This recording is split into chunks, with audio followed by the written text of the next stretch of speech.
Welcome, fellow fish keepers. It's Mike here with the Fish Tank Barn. I'd like to welcome you back to another video. This is your first time joining us. After this video, check out some of the other videos on the channel. If you like what you see, hit that subscription button, notification bell, so you don't miss any more updates on the channel. That being said, today we're going to take the second installment of our barn tour. Today we're going to talk about African cichlids. So in this tour, you'll see fish from all three different lakes: Lake Tanganyika, Lake Malawi, and Lake Victoria.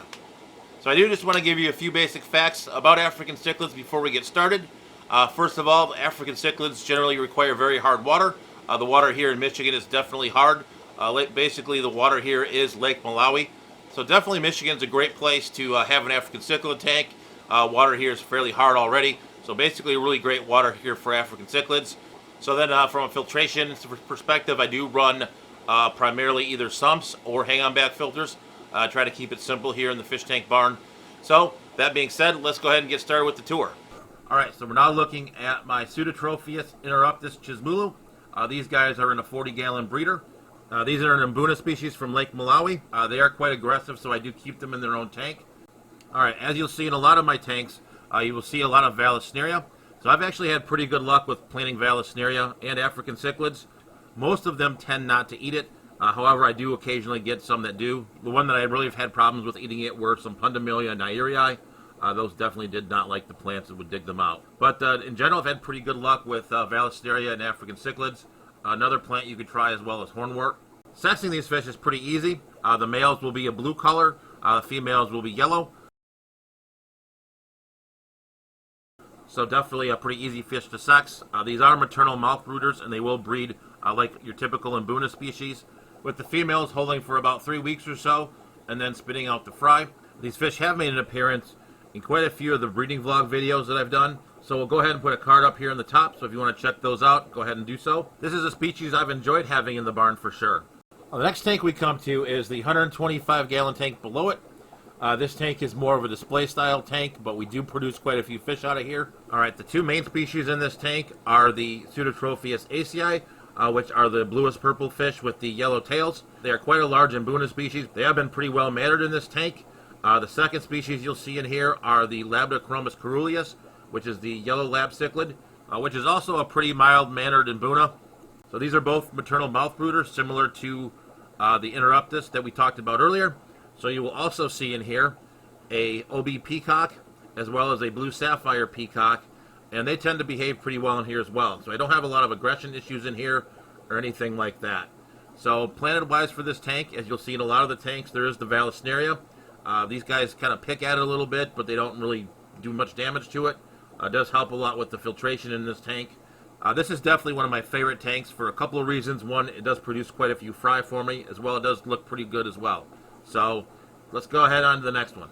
So we're now looking at my 75-gallon tank that sits right next to the discus tank. You will see this tank in my live stream, but these fish are a little bit reclusive. This is called the Yssichromis species JCP2 blue-tipped Victorian. Definitely kind of a hard to come by fish, but definitely one of my favorites here as well. The fish you see here is the male with the dark body and the orange tail. The females will be the greenish colored fish. These fish have just started to spawn for me. They are maternal mouth brooders like the Mbuna that we talked about earlier. There are some fry that are growing out upstairs. Keeping and breeding fish like this is important. This fish is facing a lot of challenges in the wild with the introduction of the Nile perch. This is definitely one that we got to make sure we keep around in the hobby. So let's head upstairs and look at another Victorian. Alright, we now head upstairs to a 29-gallon tank. This is another group of Victorians. These are the Haplochromis species Kenya Gold. This is a juvenile group. There's 5 of them in here. Definitely looking forward to seeing the males color up with that beautiful gold color.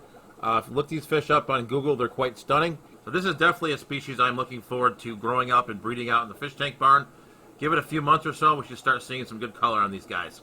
Alright, the next tank we come to is a 55-gallon Mbuna tank. This tank is the home to the Tropheops, Kumwera, Broadzulu. Definitely a pretty cool fish. The fish you are looking at right now is the male. He is the one with the lighter blue colors and the darker blue stripes. The females will be a darker jet black color. This species is a maternal mouth brooder as well, along with the other Mbuna species here in the barn. I did catch the females at one point with fry, but unfortunately I had a mishap with an egg tumbler and ended up losing the batch. But definitely excited to get some more of these guys going in the barn as well.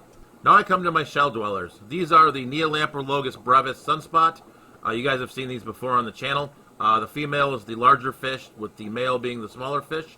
Like any of the other shell dwellers, they definitely do spawn in the shells. Unfortunately, I've not been able to get too many fry.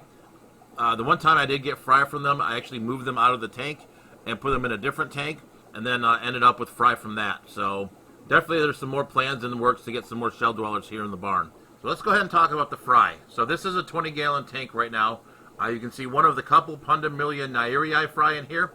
We did do a species profile on this fish, which I'll put up here in the card and in the description. We also have some additional Pundamilia Nyererei fry that are growing out in a breeder bot. So even though we did sell the breeding group, we definitely do have some more of these fish floating around here in the barn. Well, let's talk too about some of the breeding plans here. So the plan here is to definitely finish out this rack with the 5-gallon tanks so we can raise the cichlid fry. And then we are planning to have some grow out tanks as well. That's not come to fruition yet, but that will be coming soon.